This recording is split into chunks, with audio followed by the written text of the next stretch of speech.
তো British American tobacco আপনাদের যে 22 দফা দাবি ছিল এগুলো কি মেনে নিয়েছে, নাকি আপনারা এখনো আন্দোলন চালিয়ে যাবেন, না কিভাবে কি করবেন একটু বলুন এই ব্যাপারে। আসলে আমাদের এই 21 দিনের আন্দোলনে এখন পর্যন্ত তো ওরা কোনো কিছু মানি নাই। যে আগেও ডিসি সাহেবের সঙ্গে বসার ওর ব্যাপারে বসছিল আমাদের নিয়ে, সেখানেও কোনো সুরাহা হয় নাই। আবার এই আজকে 21 দিনের দিন, আজকেও ডিসি সাহেবের নাকি ডাকছে আমাদের শ্রমিক যাবে। আবার আপনি জামাতে আমিরকে ডাকছে, বিএনপির থেকেও নাই কাউকে ডাকছে।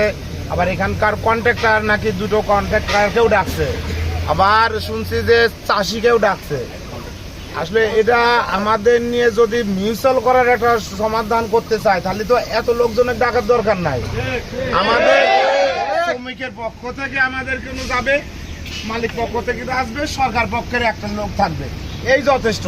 কিন্তু আমাদের এত লোকজন দিয়ে এগুলো তো আমরা তো মনে হচ্ছে এরাও কোনো সুরাহা হবে না। আবার আজকে আর একটা নাটক করার জন্য মনে হয় এগুলো ডাকতেছে। কিন্তু আমাদের এত লোকজন না ডাকে আমাদের যদি শ্রমিকের ন্যায্য দাবি যদি দেওয়ার মন মানসিকতা থাকে তাহলে শুধু এত দূর দৌড়ানো লাগে না। শ্রমিকদের এবং সরকারের পক্ষে এবং মালিক পক্ষে থাকলে পারে সবার সাথে বসলে পারে একটা সমাধান হয়ে যায়। কিন্তু তারা না দেওয়ার জন্য কন্ট্রাক্টরকে ডাকছে, এখানে চাষিকে ডাকছে।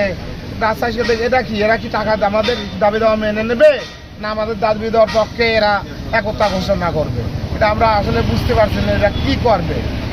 আচ্ছা, এখন আরেকটি প্রশ্ন হলো, যদি আপনাদের দাবিগুলো মেনে নেয়, আলহামদুলিল্লাহ আপনারা তো নিজ কর্মস্থলে ফিরে যান। ইনশাআল্লাহ আমাদের দাবি যদি মেনে নেয় তাহলে আমরা সব কিছু আমরাই নিজের চাই গুটা টুটা দিয়ে অবশ্যই আমরা আবার চাকরিতে ফিরে যাব। আচ্ছা, এখন যদি আজকে সুন্দর একটা সমাধান না হয় সেই পরিপ্রেক্ষিতে আপনারা কি করবেন? সুন্দর সমাধান না হলে তো আমাদের এখান থেকে আমাদের কোনো রকম পিছানোর অপশন নাই। আমরা আছি যতদিন আমাদের এই সমস্যার সমাধান না হবে আমরা রাজপথে ইনশাআল্লাহ যাক, আপনাকে অসংখ্য কথা বলে ভালো লাগলো। আমি নাজমুল ইসলাম, আসলে দাবি দাবা মানছে না কেন এটা বলতে বিএটির একটা ইগো কাজ করছে।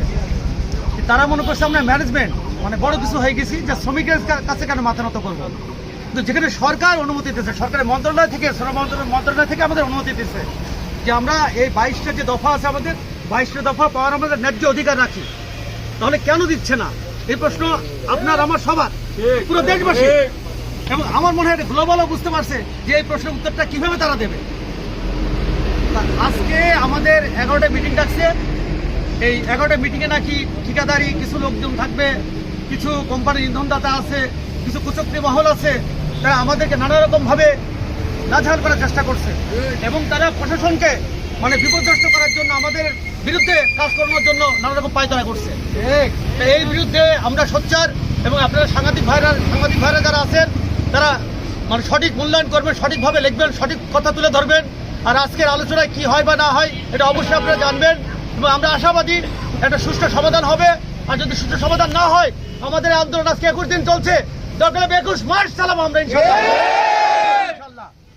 এই আশা ব্যক্ত করে আপনাকে ধন্যবাদ জানিয়ে আমার কথা সংক্ষিপ্ত কথা শেষ করলাম। ধন্যবাদ।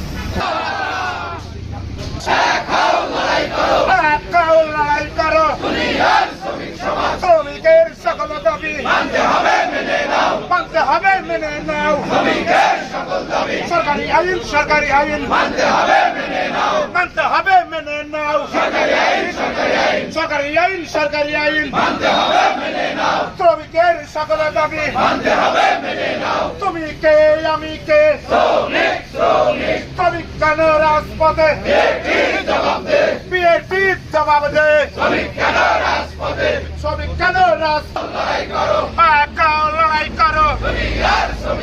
শ্রমিক কক্ষ, শ্রমিক কক্ষ, জিন্দাবাদ জিন্দাবাদ জিন্দাবাদ। শ্রমিকের সকল দাবি মানতে হবে মেনে নাও, মানতে হবে মেনে নাও।